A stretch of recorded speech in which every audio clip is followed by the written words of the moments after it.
Should you plant a perennial or an annual screen? We're going to debate that and the different pros and cons this week on Land Beat. I'm standing in an area that has both perennial and an annual screen to help protect a food plot. And because of elevation, this is a south-facing slope, we need to have a pretty consistent screen because the boundary, which is a huge crop field, is just 20 yards away. So we want to have protection from this for this food plot so deer feel comfortable to move during daylight.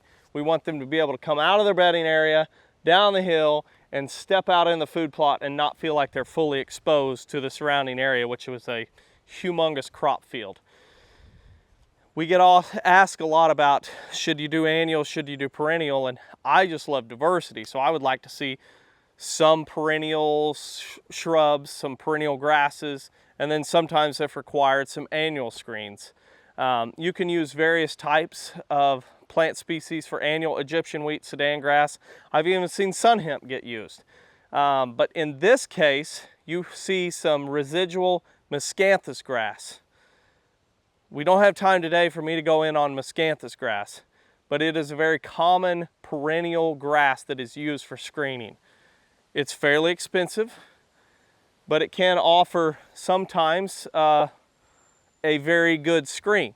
Now, for me, my personal concerns are about the future risk of it becoming an invasive species, given that it's not native. It is currently a sterile plant that's not producing a viable seed, but at one point the Bradford pear was also that. So I have concerns on that regard, but in all fairness, it's here, and you can see that it's offering a green screen that's growing up right now, and you can see last year's growth and seed heads up 8-9 foot tall. Perennial screens are awesome in regards to they can provide year after year screening that doesn't require planting every year. It does require maintenance out of the gate, and you can see you've got a lot more screen down 20 yards from me versus right here behind me, and that's because this area right here failed. Now the landowner has replanted a couple of rows right here. I'm standing in between the two right now.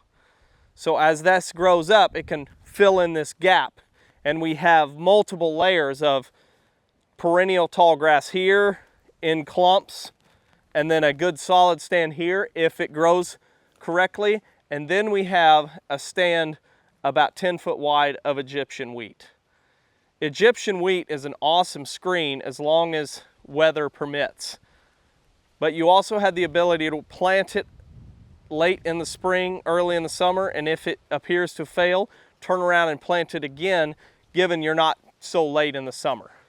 And it's not very expensive in comparison, but if you look at the payment of the cost over 5 years, that's when you could say actually the perennial upfront charge might actually be cheaper than year after year buying seed, the time committed to planting it, the fertilizer used to get the good growth we need. So all that to be said, I lean more on perennial screens like cave and rock switchgrass is a very common one. Any of the perennial switchgrass are a great option.